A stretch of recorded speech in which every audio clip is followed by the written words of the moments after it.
What if you could be more disciplined without it being another item on your to-do list that you fail to get done? What would it mean for you if being disciplined wasn't such a difficult thing to do? In this episode, I want to share with you what I do to be disciplined with my goals because, like most people, my brain isn't wired for it. This episode can be useful for you if you're looking to build your discipline levels, and you can use this with any of your goals, personal or professional ones. So if this sounds good to you, then stay tuned.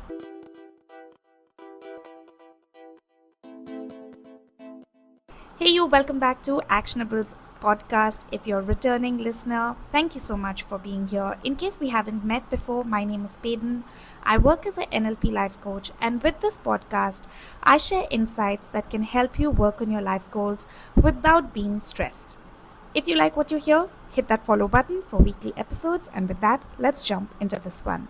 I'm curious if you've ever had this experience where you've set a goal such as waking up earlier or hitting the gym or finally starting that side hustle of yours, only to give up after a few days. If you have, you're not alone. This is completely normal. Most people's brain isn't wired for being disciplined.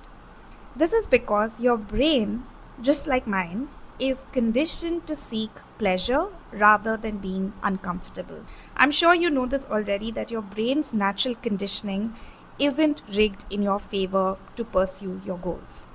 If this is the first time you're hearing that, yep, it is true.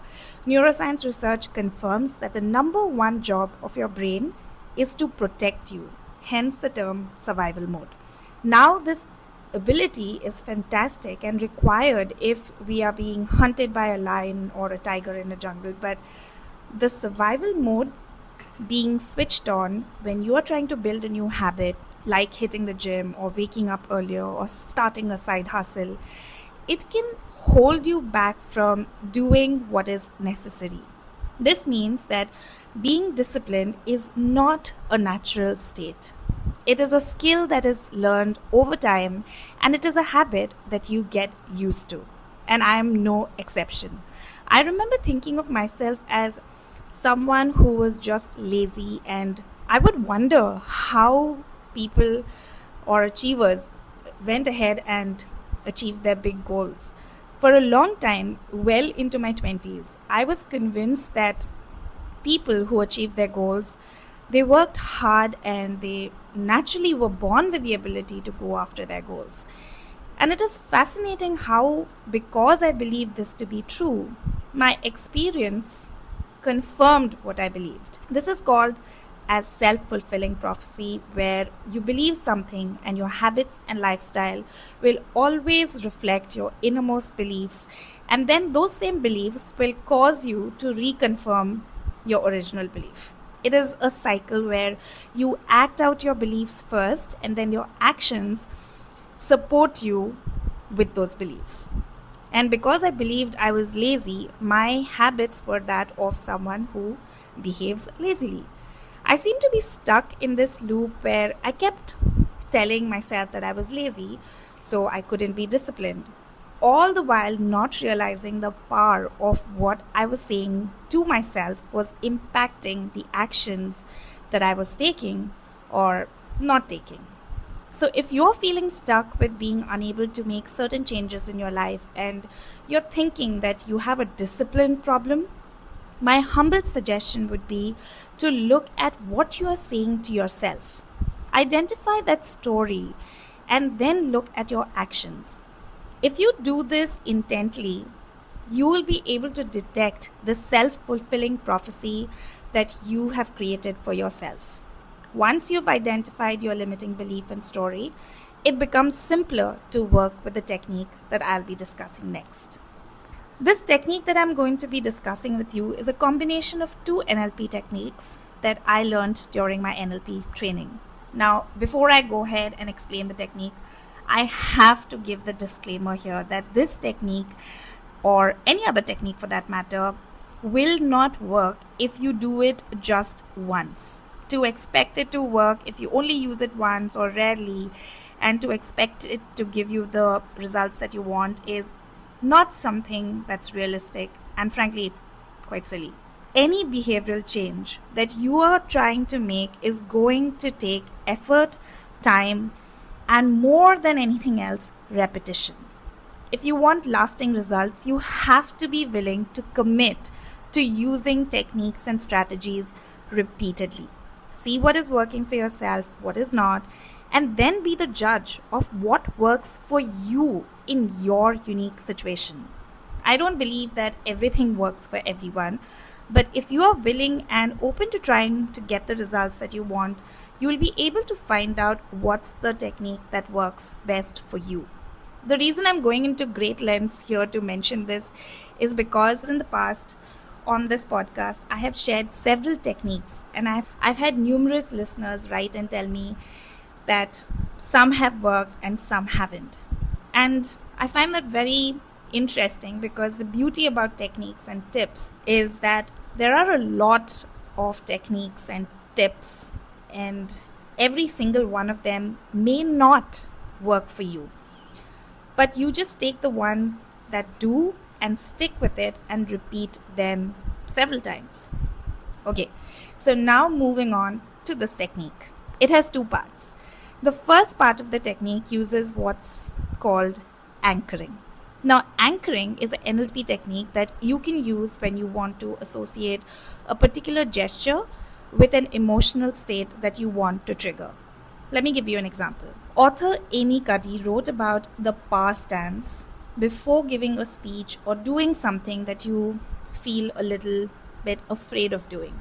The past tense is assuming a standing position with your arms on your hip. Think Superman stance.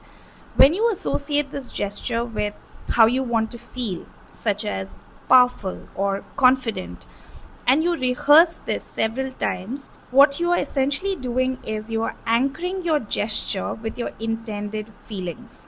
This is one example of how you can use anchoring to associate a gesture with the feelings that you want to have.